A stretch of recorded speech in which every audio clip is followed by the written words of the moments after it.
Let's bring in retired FBI Special Agent, Fox News contributor Nicole Parker, and retired Secret Service Special Agent Richard Staropoli. Richard, from your purview, what can we expect next? And do you fear, given your background, and I'll ask Nicole the same thing, copycats or other people involved? I mean, could it be that this man maybe acted alone today, but he's part of a larger group that's angry at America, never fully assimilated? Allay our fears there a little bit. Well, I'll tell you what, Kelly, you mentioned a good word there about assimilation. These people that came in during the administration of the Biden crime family and the efforts of that empty suit, Alejandro Mayorkas, they don't want to assimilate. What they want to do is exactly what they did today. They want to impose whatever nation they came from and impose their thoughts and their feelings on the American society when it should be exactly the opposite. This is not an isolated incident, and they're given the top cover of the judiciary and the senior-most elected officials in these blue cities. Just yesterday, Jasmine Crockett went out and tried to compare the National Guard and the U.S. military to slave patrols, specifically targeting Black people and migrants. What do you think is going to happen when these people are given those opportunities to go out? Of course, they're going to go out and shoot the first National Guardsman, the first cop that they see. So, no, this is not an isolated incident. You're going to see this ramped up. This is a huge problem, and I totally support the efforts of Donald J. Trump, the president of the United States, Stephen Miller, and the current administration to get these people out of here. That's exactly what needs to happen. They promised, and they're delivering on it.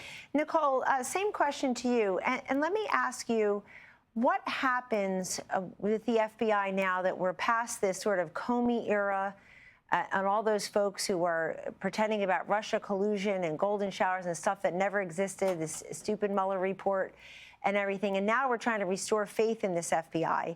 And Kash Patel is out there today standing next to Mayor Bowser, who herself was pretty tough about this shooter. So tell us from the FBI perspective what you see, if you're peeking around the corner a little bit here, what you think, what's on your mind tonight, and what questions you would like answered.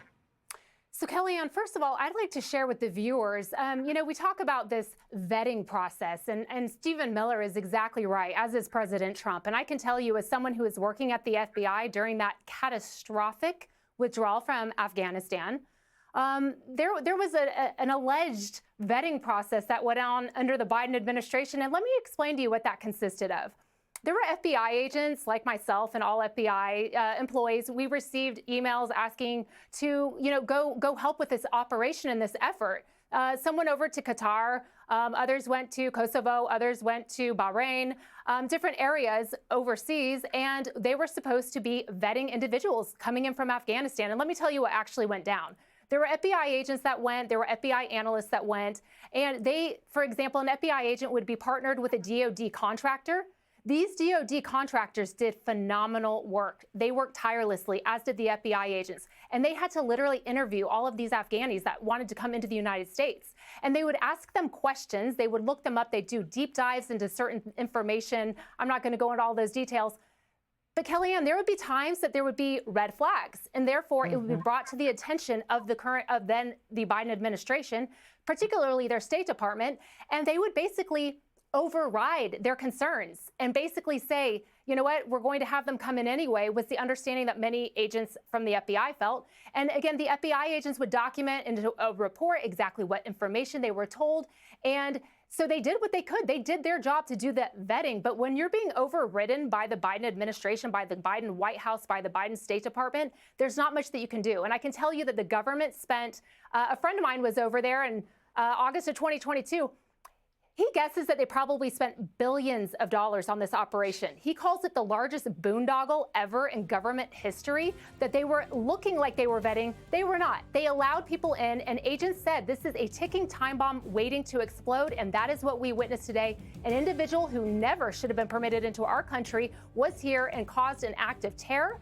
And my prayers go out to these service members. Let's pray for them that they survive this, but this is unacceptable, and this is what was happening in the last administration. We had open borders at the South, we had open borders to Afghanistan, and we have got to get those that want to cause harm to our country. They need to be gone. Nicole, Richard, you gave us a lot of inside information and so much to think about. The president leading this nation in grief and prayer and resolve tonight, and he means business, as we all know. Thank you very much. Hey, Sean Hannity here. Hey, click here to subscribe to Fox News YouTube page and catch our hottest interviews and most compelling analysis. You will not get it anywhere else.